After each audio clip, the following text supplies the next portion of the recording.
If you've ever noticed a prize fighter in the first rounds of a fight, you'll usually notice that their snap, or at least their punch, is real crisp, and their response and their ducking is real quick.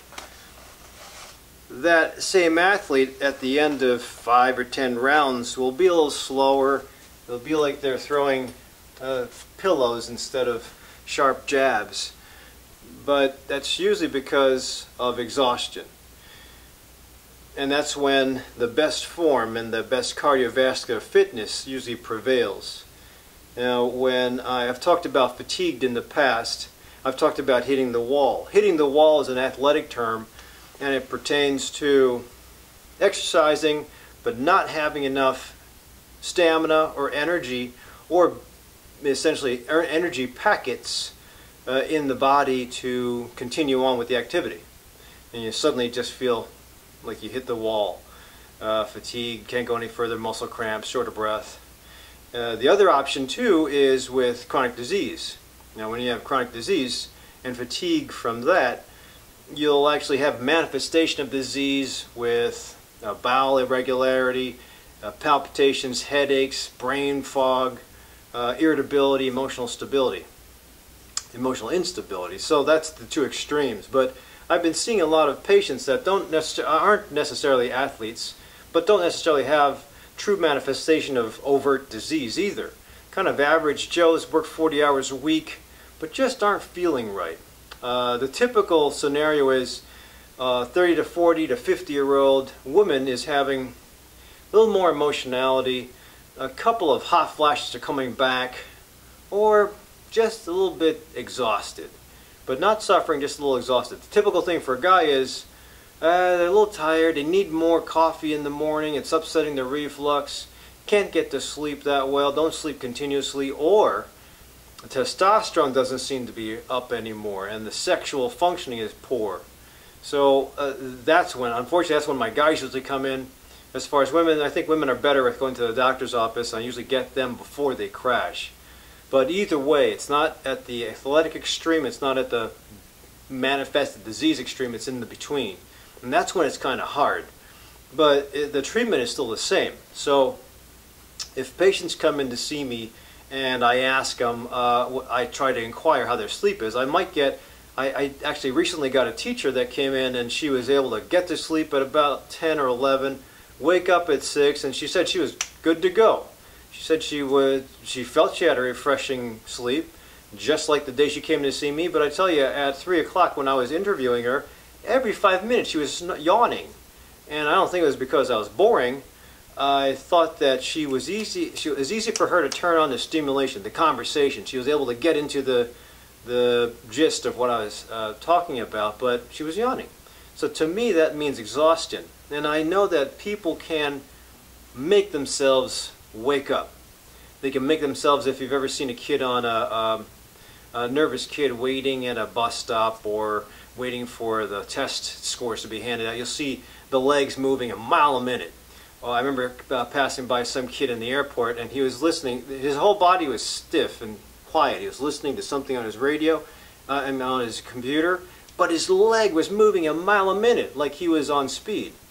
And I thought that's typical for a teenager, but that is how some of my young people turn on and stop from falling asleep. They move around. If you've ever had a little kid that doesn't want to go to sleep at night, for you parents, and you know the kid starts to just be crazy and jump around and be very giggly, that's because they're trying to fight the sensation to go to sleep or become sleepy until you just have them fade off, and then they're good. Same thing with my guys. What's the first thing that most people do when they're on a long distance drive and they get sleepy? They try to wake up, open the window, turn on loud music, same thing.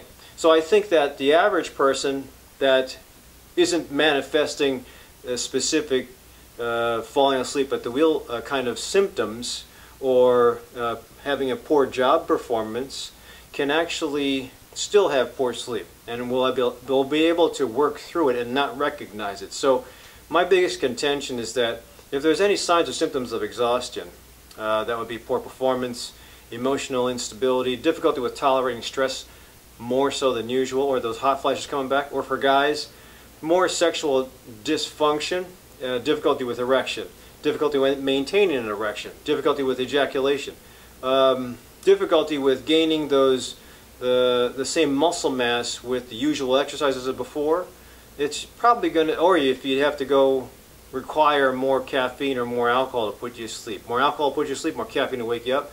It's probably because you're getting to that sense of exhaustion.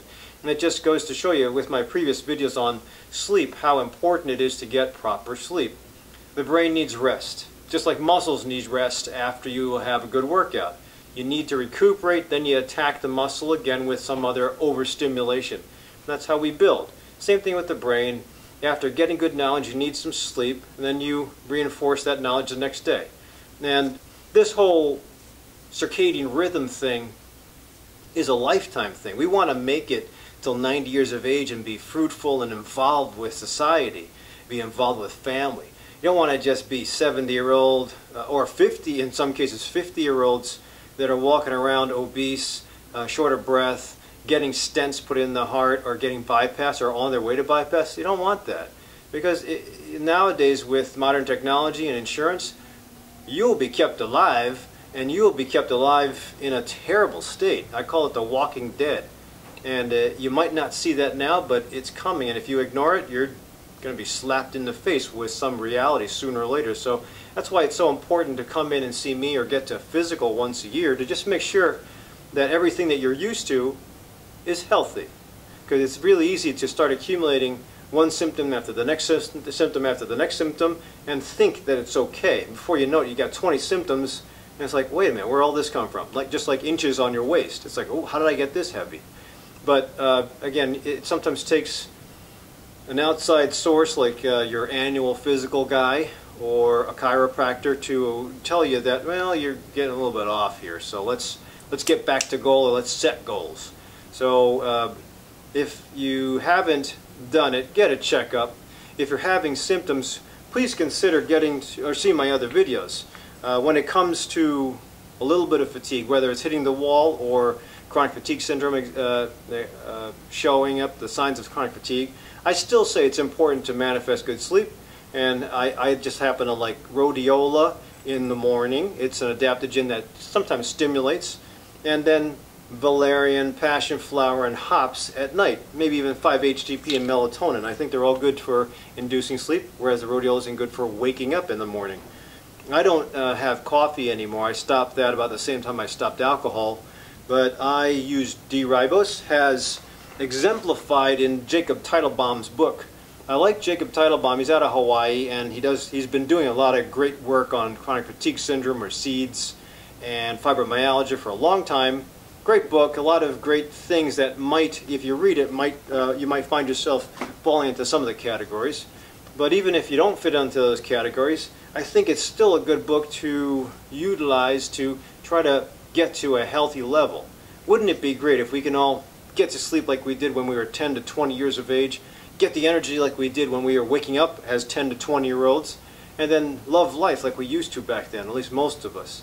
And I think we can do that again. We should all strive for it, but with the typical milestones and job requirements for 20, 30, 40, 50 years of age, it's a little tough, but I think it's doable. And if you get to that point or that sense of healthy lifestyle, that's where you can almost launch yourself into being 90 years of age and not being or having any remorse for what you did when you were younger.